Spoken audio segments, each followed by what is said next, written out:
Rapaziada, olha aí, ó. Vou assistir agora. Tá passando aqui nesse canal, ó, da WWE. Então você pode assistir aí também. Acho que eles vão passar mais eventos.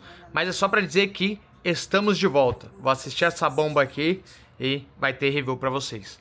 Bora lá. Estamos de volta, senhoras e senhores. Depois de tanto tempo, depois de tanto vocês pedirem, depois de tanto vocês implorarem, o Terça Retrô está de volta. Esse quadro, pra quem é novo aqui, que não sabe, né? Esse quadro que eu vou lá e assisto pay-per-views antigos e faço uma análise desses pay-per-views aqui pra vocês. O pay-per-view dessa semana será o nosso querido Halloween Havoc 1998. O pay-per-view que marcou uma das piores lutas da história. É sério, sem brincadeira, essa luta aqui foi considerada a pior luta da década. Mas vamos falar sobre isso. Mas antes, deixa o like aqui embaixo, se inscreve no canal se você é novo por aqui, pra você não perder nenhum dos conteúdos que eu faço. E também me segue nas redes sociais, tudo Central Wrestling tá aparecendo por aqui, que é onde a gente pode trocar mais ideia, belezinha? Vamos lá então, sem mais delongas, vamos falar sobre o Halloween Havoc 1998. Já quero começar dizendo que a entrance lá, o stage desse pay-per-view é muito da hora. Quando começa o show lá e tem tudo, o pessoal entrando e tudo mais, e aí você começa,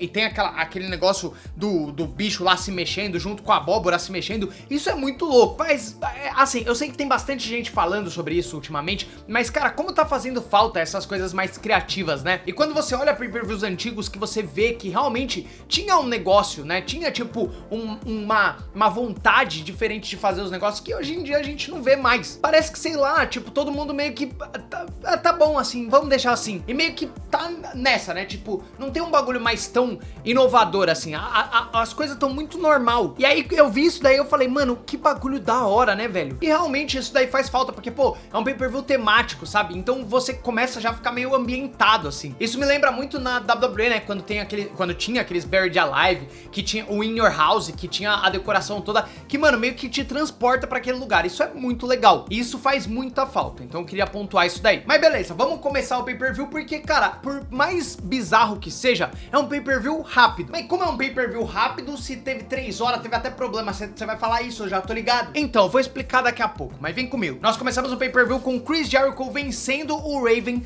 por submissão numa luta que é muito boa. É uma luta muito legal, a gente sabe que naquela época a Cruiserweight, o Chris Jericho, eles eram a parte interessante realmente do show, mas pra você ter uma ideia, essa luta durou apenas 7 minutos. Então é uma luta muito curta, o Raven nem queria lutar, faz que vai sair, depois volta. É uma luta extremamente curta, porque é isso, né? Não tinha tempo pra esses caras pra eles ficarem colocando um monte de encheção de linguiça durante o show. Pra vocês terem uma ideia, logo em seguida dessa luta, a gente teve o Roth vencendo o Meng. É um pessoal que realmente você nem lembra, né, da existência desses caras, até você ver um pay-per-view antigo como esse. E essa luta teve incríveis 4 minutos. Mas pasmem os senhores, tá? Essa daqui não foi nem a menor do card. Uma luta que tanto faz quanto tanto fez. De verdade, assim, é isso. Eu nem lembrava da existência desses caras e quando eu lembrei eu queria ter esquecido. Daí em seguida nós fomos para o Disco Inferno vencendo o Juventude Guerreira, lembrando que o Juventude Guerreira tinha perdido a máscara nessa época. Ele foi um dos poucos lutadores, junto com o Rey Mysterio, que perderam a máscara na WCW e depois reconquistaram o direito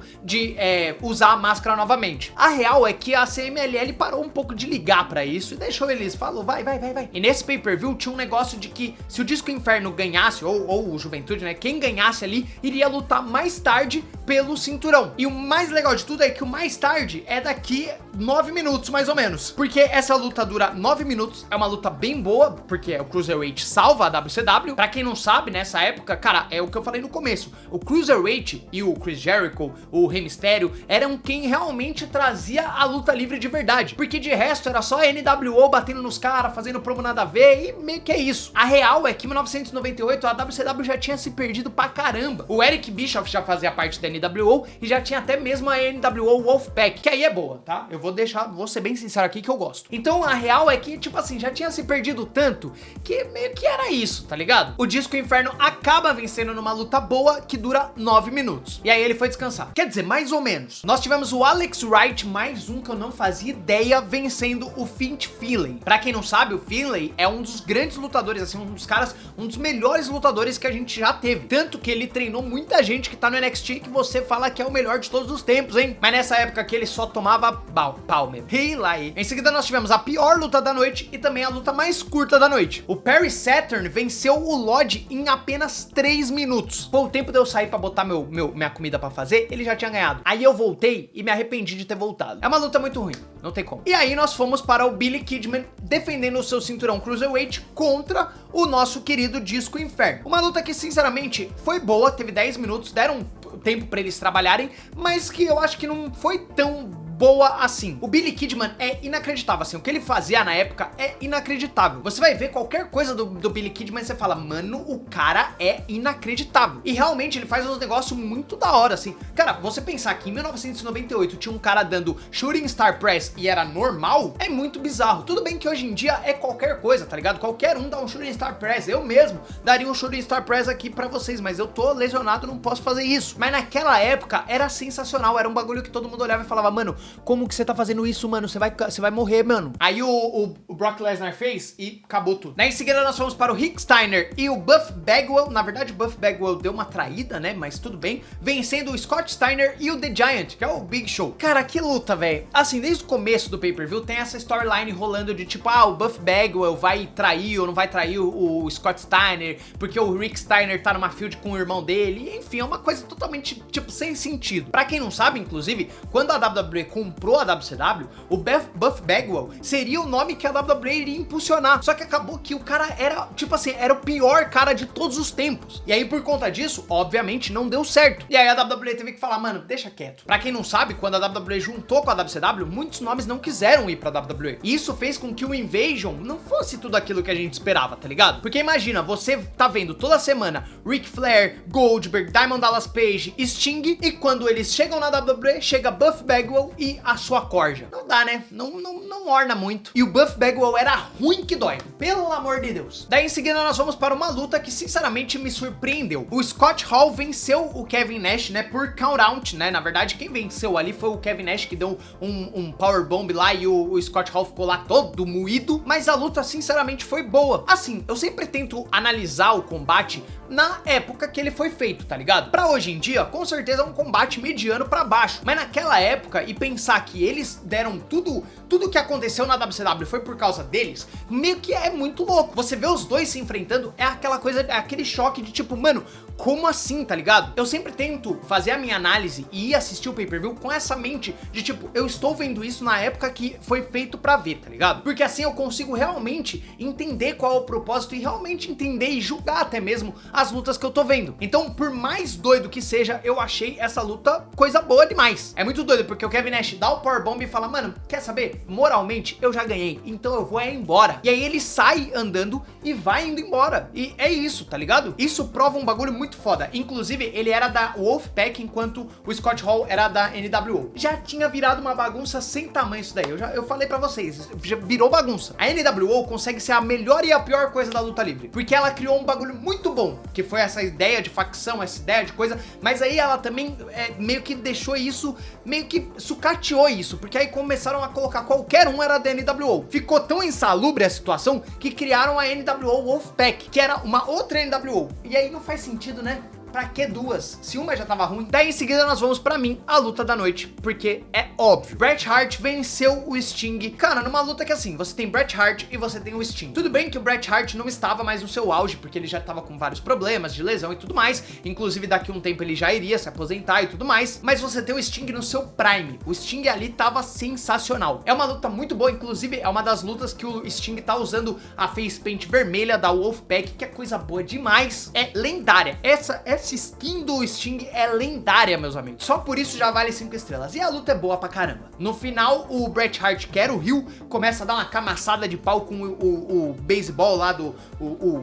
como que chama aquilo lá? O taco de beisebol do Sting. Ele começa a dar uma camaçada de pau nele, e aí faz o Sting ficar desacordado, dá o sharpshooter, o juiz já olha e fala, mano, o menino já tá morto aí, vai embora logo. E ele acaba vencendo assim. Uma luta, olha... Coisa boa demais. E aí nós vamos para os problemas desse pay-per-view, porque aí você deve estar se perguntando assim, Vini, você falou que foi um pay-per-view longo, mas com lutas curtas. Como assim? Acontece que nesse pay-per-view em específico, a WCW decidiu que queria fazer um pay-per-view de 3 horas e meia. Só que a grande mente por trás da WCW esqueceu de avisar pro provedor de televisão, né? Verdade? Pra quem não sabe, naquela época não é igual hoje em dia que tem WWE Network, que tem o quê? Enfim, tem um monte de coisa aí que a WWE meio que comanda tudo. Na época, eles dependiam do provedor de TV a cabo, né?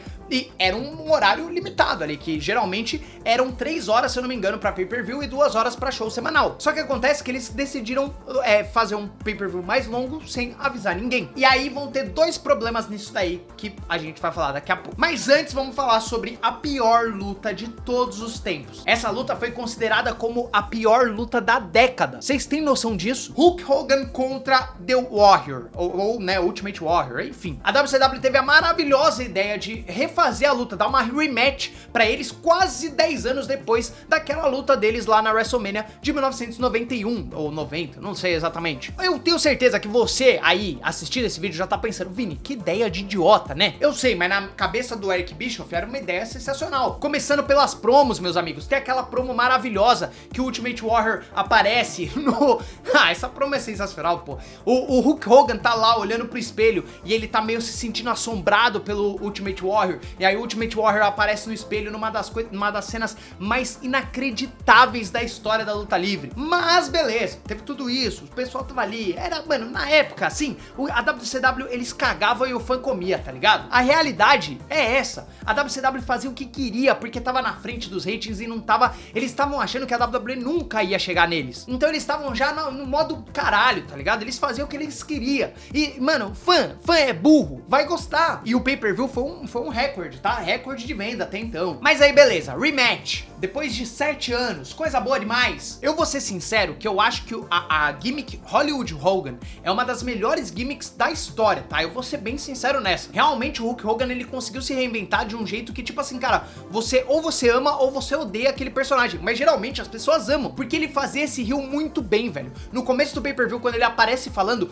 o Hulk Hogan não fala bem, mas ele tem um carisma que é inacreditável. Tudo bem, eu sei, o Hulk Hogan é a pior pessoa do universo, mas a gente tem que dar esse crédito pra ele. Agora, na luta...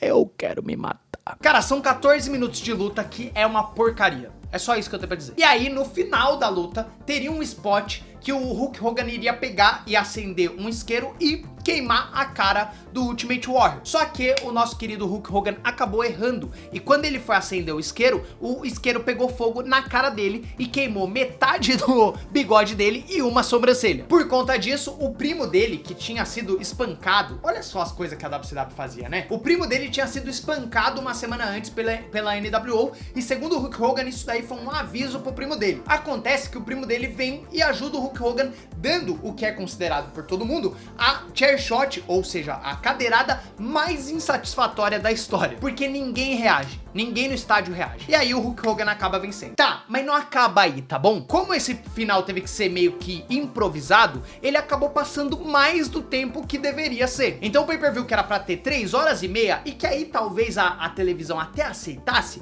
acabou passando um pouquinho a mais do que isso. E aí acontece, meus amigos, que durante o main event, que foi entre Goldberg e Diamond Dallas Page, que todo mundo queria ver, simplesmente o sinal caiu. Exatamente, meus amigos, todo mundo que pagou pra ver essa luta acabou não vendo nada. E na verdade, isso pegou tão mal pra WCW que isso representou o começo do fim e fez com que a WCW tivesse que reprisar essa luta de graça na segunda-feira durante o Nitro. Acontece que essa daqui, sem dúvidas, é uma das melhores lutas do Goldberg. Durante a run toda do Goldberg, essa luta aqui é uma das melhores. E infelizmente, um monte de gente não conseguiu ver. Tipo, aparentemente tem 300 mil buys, né? Tipo, são 300 mil pessoas que compraram e não conseguiram ver isso daí ao vivo. O Goldberg acabou vencendo essa luta. É uma luta bem boa, eu recomendo. Se você gosta do Goldberg, é uma luta decente. Eu acho que o Goldberg não faz lutas boas, mas essa daqui realmente surpreende. Só que é uma pena que realmente um monte de gente teve que ver depois na segunda-feira. Imagina só, mano, você tá lá, mano, agora é o momento,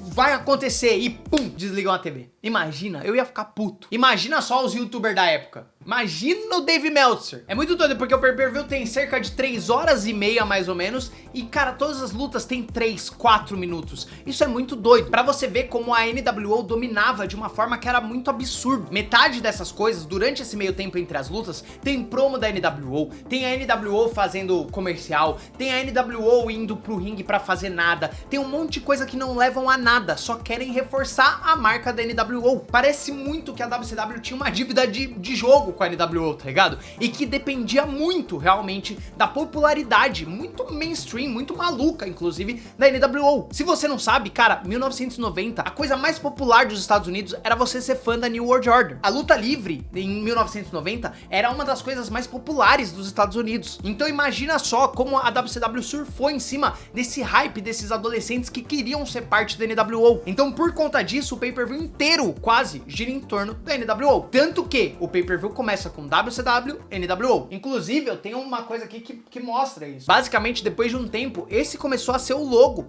da WCW. WCW e New World Order. Porque realmente era a coisa mais lucrativa e mais popular que eles tinham. Infelizmente, ou felizmente, isso levou à queda da WCW. Minha nota pra esse pay-per-view, cara, é um 2. Assim, 2,5. 3 pela história. Porque eu gosto da história desse pay-per-view. Então eu vou dar 3. Eu acho que a história desse pay-per-view é muito melhor do que todas as lutas, muito melhor do que tudo, tá ligado? Porque é muito doido que a melhor luta do pay-per-view a gente não conseguiu ver. Quer dizer, a gente não, porque eu não tava lá. Ou será que tava? Mas eu quero saber de vocês. O que vocês acharam sobre esse pay-per-view? Se você já assistiu, se você tem alguma coisa a complementar desse vídeo, comenta aqui embaixo que eu vou estar lendo e respondendo vocês. E se você é novo por aqui, caiu nesse vídeo por qualquer motivo, se inscreve no canal e toca no botãozinho do sininho pra sempre que eu lançar um vídeo novo, o YouTube te notificar. E me segue nas redes sociais, tudo Central Wrestling tá aparecendo por aqui, que é onde a gente pode trocar mais ideia, belezinha? No mais é isso, tamo junto, é nóis e tchau!